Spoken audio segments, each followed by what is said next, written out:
Hi, this video is about a 2000 Plymouth Prowler, removal of the rear two bumpers, the rear valance, and the two exhaust tips. Average person that buys one of these, they either leave them stock with the bumpers on them and just turn them over and sell them later, or when something breaks on them, they sell them because they don't know how to work on them. But for those who know how to work on them or want to modify them, we're going to show you what it looks like when you take off the ugly two-pack bumpers, the rear valance, and the two exhausts, and replace them with a lot nicer, more finished aftermarket parts that make it look really nice and complement all these nice body lines that are ruined as soon as you hit the back with all this mess back here. All right, so I'll take you through it. So right now we're going to remove the two rear bumpers. That's in this video. Next, now you can see here, now all this imperfection, all this stuff, the radiator, transmission radiator and everything, that's going to disappear.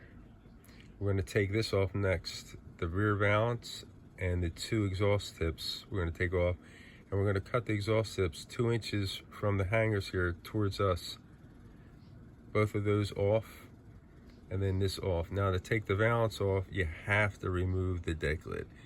It's only 4 bolts, 2 here, and 1 electrical wire here. That's the next video. All right, all right, this is everything all pulled off, everything all covered up, deck lid off, and everything here. My car had 37,000 miles on it. So what I did, I had to detail and clean everything up real sparkle underneath and get everything ready for install of the new rear valance cover and the two exhaust tips.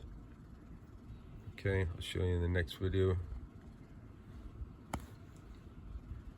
All right, this is the one that we just took off, and this is the one that we're going to replace. This is the Tom Mills rear valance, and you can see right here everything that this doesn't cover, and there's ugly bumpers that were on here. Now this is going to replace it. Now next one shows the what it looks like installed plus the exhaust tips. All right, that's what it looks like. Deck lid off, okay, exhaust tips on, and the rear valance on. Usually fiberglass pieces don't come perfect. You have to trim the edges. Everything goes slow, a little bit off of here, try fit, a little bit off over here, try and fit, and you just gotta really go slow and keep checking it and working it on there, and that's it. Now I know why they charge so much. All right, now we're going to the next part where it is going to be painted. There you go. That's it, on and painted. And now to finish it, to make it pop, we're going to put this deck lid on. Ready for this. Bam. Ain't that the nicest ass you ever saw? Big fatty. And I've been waiting for this ass since 2000. Anyway, that's what you're working for. It's all cleaned up. All the body lines come, everything. Tom Mills' rear, I knew it as soon as I saw it. It's A1. It just completes the car so cleanly. Anyway, there she is on the side. Till the next project. If I had to do it over again, I would buy one with next to 0 miles and pay the extra money for it, because there is no shortcuts,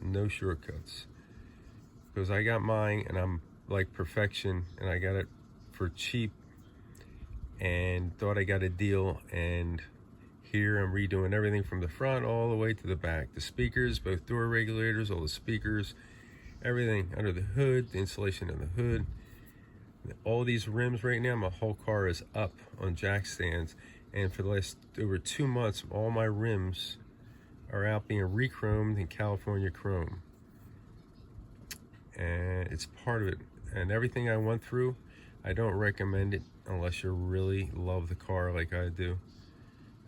But if I had to do it again, I tell you guys, pay the extra money and get one that has next to low to no mileage on it. It's worth it.